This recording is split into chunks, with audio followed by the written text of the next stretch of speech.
Hey guys, I'm the Strongman Historian, and today we are gonna talk about the 2024 World's Strongest Man. So, what did I think about the 2024 Worlds? I think it was better than I expected. The group draw was, I think, pretty fair. Usually the groups are questionable, but this year I think they did a very good job. Some people before the world started were somewhat down on the lineup, but I think the lineup was, I mean, you've seen what these guys are capable of, even though they might be less well known. If you know, you know, and they showed up.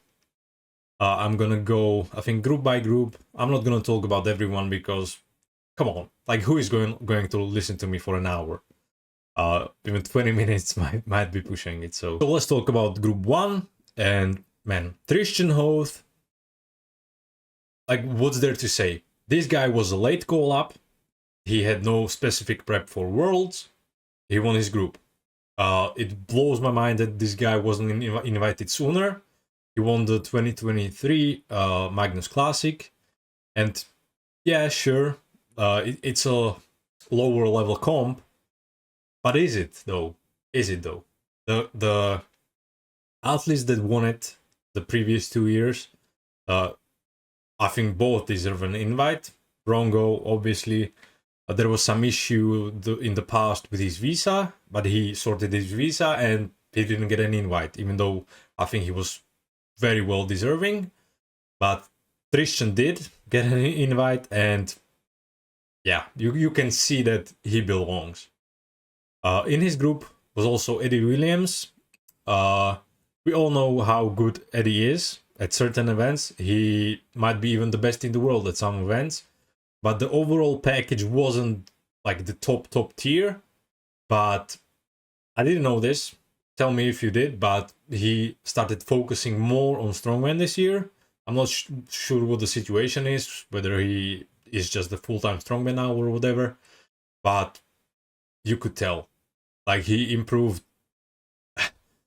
If there was something like the most improved athlete, I think Eddie deserves it. I mean, he did well last year as well, but like you could see that he is now all in. But unfortunately, yeah, the guy whose brother is the best onlifter in the world in his group. So, and it's World's Strongest Man. So, yeah, stone off. Let's not talk about the stone off, but Eddie didn't make it to the final because he got beaten by Luke. So, I think the group was great. Oscar Zielkowski, I'm not sure what's with Oscar. It just feels like last year he was really good, but I don't know if he ran out of steam, if there's some injuries piling up, or he's just overall fatigued because he stepped up to the highest level.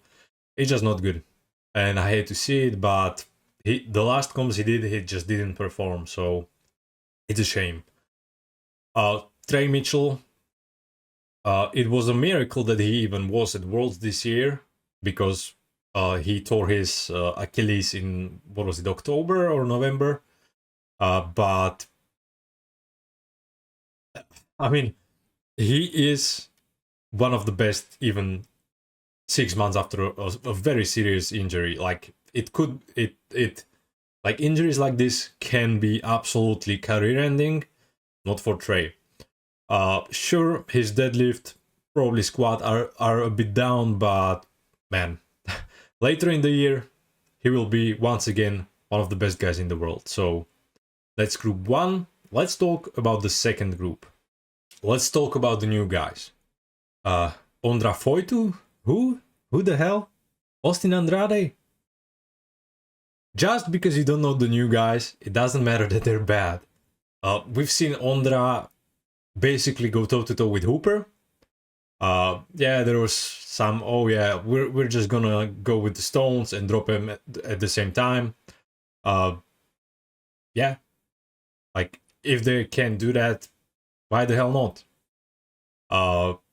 But we've seen that Ondra can absolutely push Hooper. Ondra This guy has a very bright future. He's what, 22, 23 years old. From Czech Republic. I'll claim him as one of my own, as part of Greater Czechoslovakia.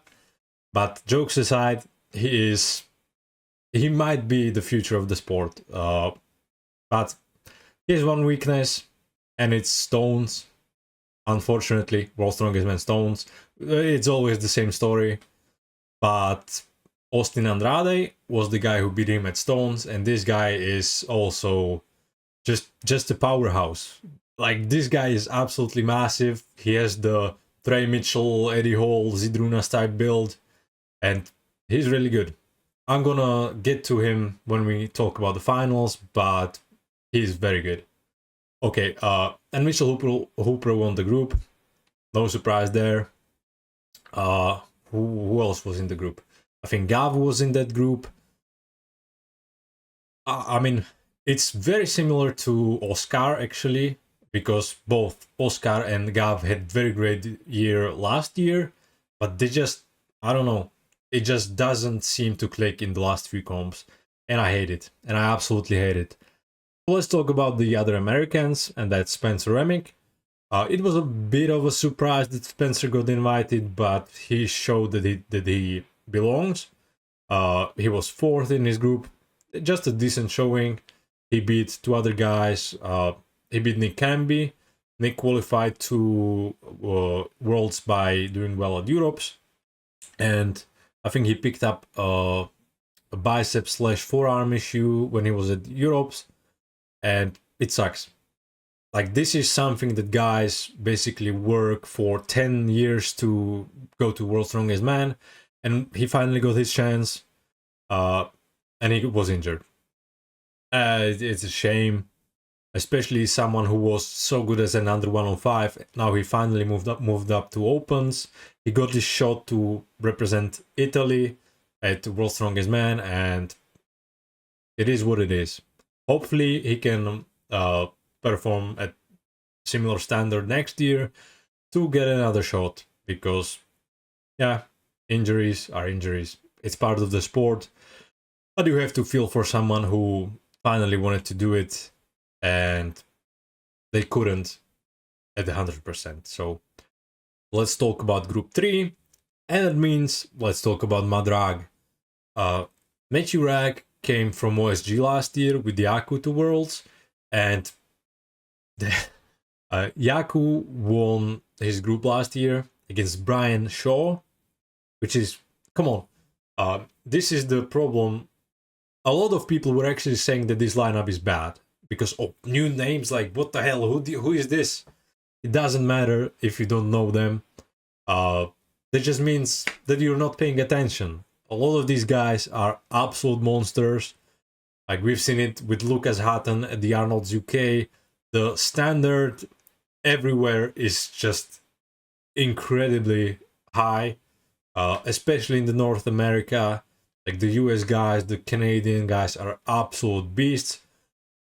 We'll talk about it when we talk about the finals, but you can never say that someone is bad just because you don't know them. You should have learned the lesson in the past couple of years.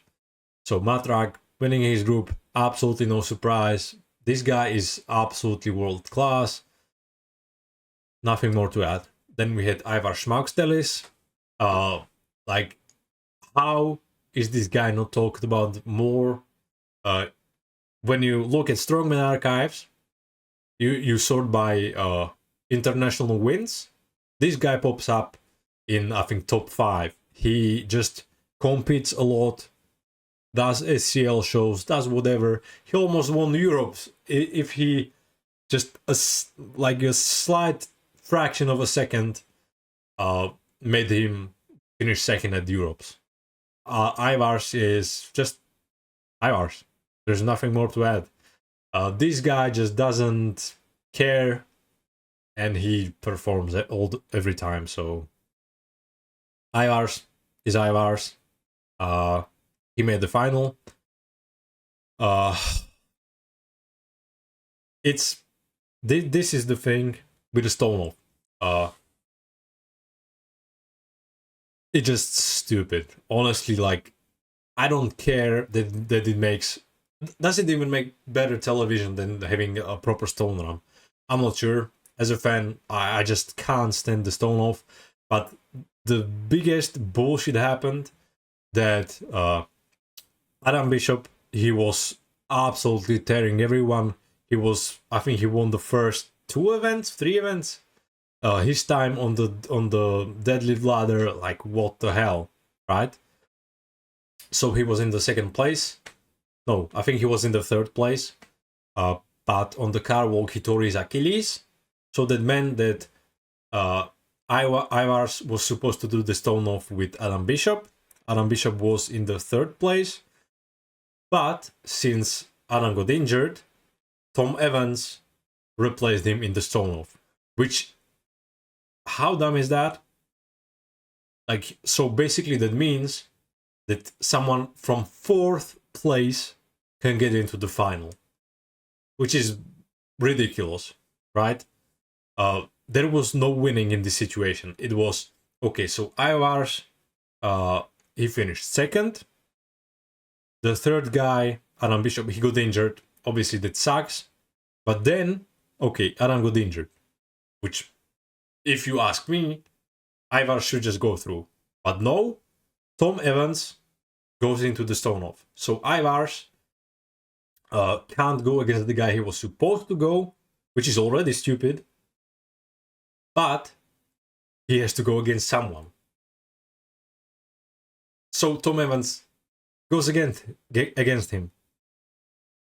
So if Tom Evans wins, he gets shit for somehow making the final, even though he's like from 4th place. Like, he doesn't, I don't want to say he doesn't deserve to make the final, but with those events that were set in front of everyone, he just performed worse than the other guys.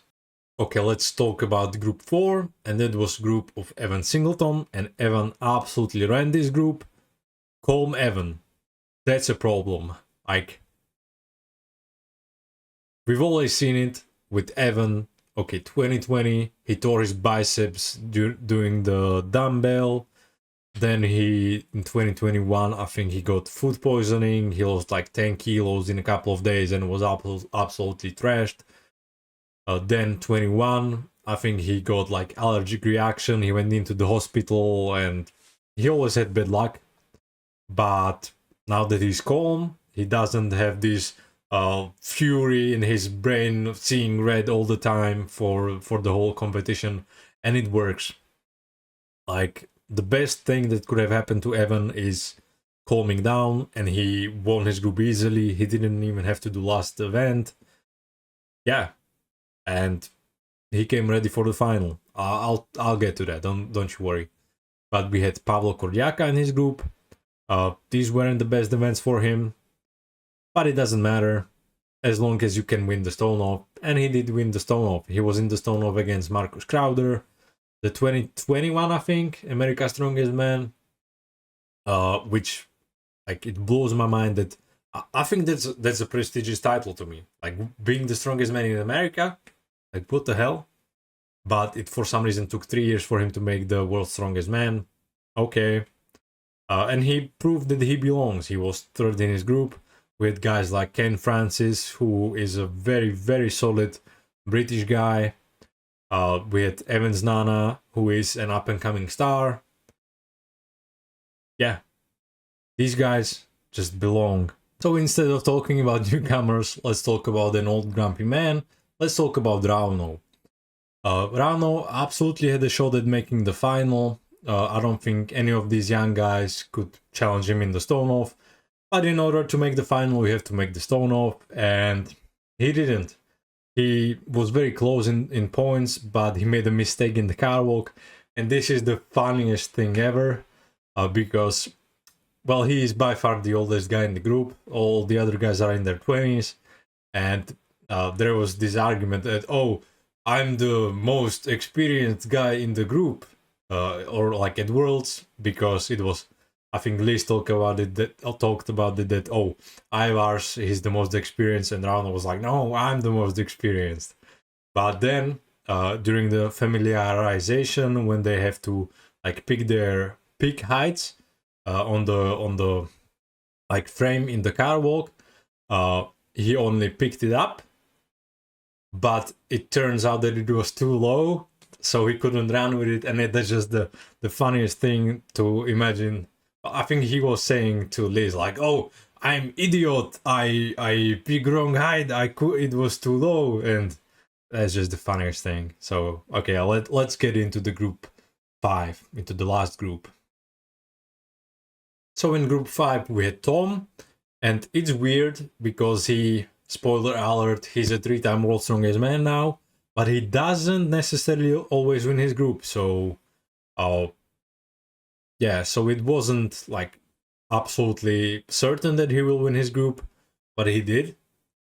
Then we had Wesley Derwinski, who, again, as I said, the Canadian guys, the American guys, the standard is really high. Like JF puts absolutely like brutal comps, and it pays off. Like the guys that are produced through that system are absolute killers. Then we had Jakus Kunwinkel. Last year, obviously, he made the final and won his group. He got injured. Now he was coming back basically from 12 months of just rehab and trying to get back into it. And he did. Like, he performed very well. But stones are his weakness. Basically, he lost OSG because of stones. So, yeah, again, stone off. If you aren't the best stone lifter, you are a bum, basically. I hate it. Again, enough ranting about the stone off. Okay, so who were our 10 finalists? Tom Stoltman, Luke Stoltman, Ivar Schmackstellis, Mitchell Hooper, Wesley Derwinski, Tristan Hoth, Matthew Ragg, Pavlo Kordiaka, Austin Andrade, and Ivar Schmackstellis. And what started was from Evan Singleton in the Giants medley. He absolutely ran with it. Pun intended. Yeah, okay. But like, he absolutely crushed the event. Probably the most important thing that happened is that Mitchell Hooper tore his hands pretty badly. It was quite nasty. And did it play a part in who won the competition? I don't know. Like, Tom was absolutely amazing throughout the whole competition, but it might have made it closer. Would Mitchell win? Maybe not. But despite that, like, there's no excuse. Things like that just happen. And I applaud to Hooper, who like doesn't take it as an excuse. He said, my hands were just weak. Like, if my hands were stronger, I wouldn't tear them up. And that's a great mindset to have. This is great for everyone. This is great for Tom, for Hooper, for us, because Zydrunas needed Brian to be as good as he was. Thor needed to lose to Brian and Zydrunas to eventually become maybe the biggest strongman peak we've seen. And if Hooper and Tom beat each other now, and when Thor enters like strongest man on earth, we are in for a show and a half, bro. Let's talk about the max axle. Quite a lot of guys hit 190, which was, I wouldn't say necessarily surprising, but 190 on an axle, that's a lot of weight. 3 guys went above 200, and that's above. Pablo hit 200. Yeah, like, as I said, the events in the heats weren't the greatest for him, but this is something, I don't know what's with Ukrainians and being very explosive, like having the like weightlifter type background, in like they absolutely crush dumbbells, crush overheads. It's great. Let's talk about Tom and Mitch. They both hit 210 kilos. Mitch tried to break the record because, well, he was forced to, basically, because he lost a lot of points on Tom in the medley because he tore his hands.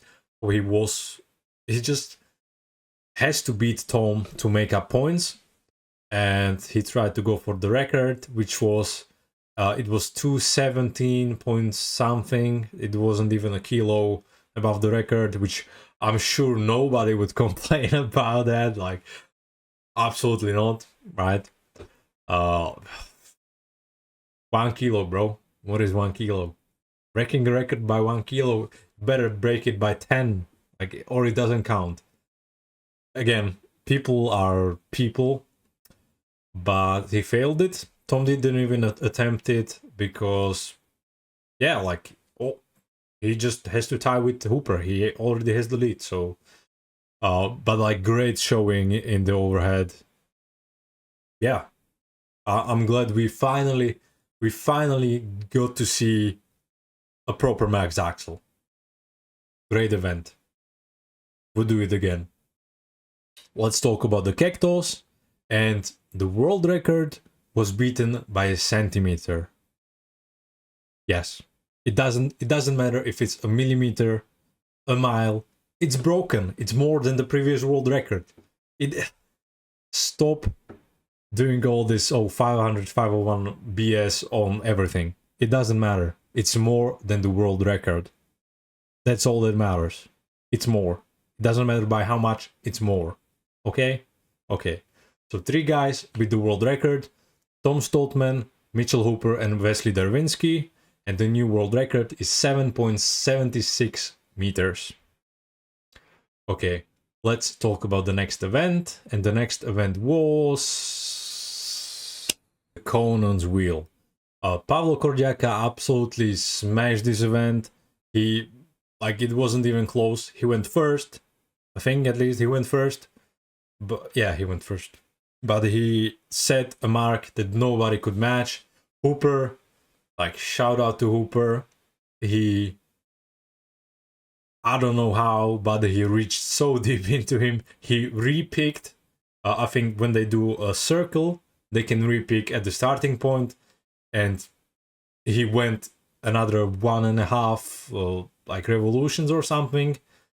We've never seen something like that. Like, this is the thing about having someone of the caliber of Tom and Hooper, having to, like, go, like, deep into their mind and, like, pull something incredible to perform at basically 100%, 110%, going beyond the point of failure. It's great. We're just here to witness 2 of the best strongmen, honestly, of all time. Like, they are slowly creeping on the top 10, maybe even, like, knocking on, like, top 8, top 9. And we're here to witness it. I'm all for it. Let's go. Then we had the deadlift for reps. It was I'm not gonna say the meme name, but it was like BF Goodrich HD terrain tires deadlift or whatever. Come on. Like, how is this not a meme, bro? Okay. But Matthew Rag, he absolutely crushed it. He is one of the best deadlifters in the world right now. Out of the guys that are chasing 505, I think he has a realistic shot at breaking it. He did 8 reps with 374 kilograms, and no one came close. There were some guys that did 7, some guys that did 6, but Matthew Rag is the best deadlifter probably out of everyone at Worlds this year. Maybe Rauno, but yeah, he is the best.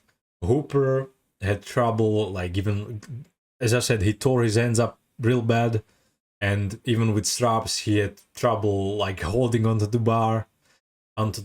So yeah, basically he needed to beat Tom and hope that someone beats or matches Tom to gain some points, but he didn't. And with Stones being the last event, We had the new champion, Tom Stoltman. Tom was the only guy who did 5 stones, and he didn't even have to push. He just, it's stones and Tom Stoltman. Like, that's just like walking for him.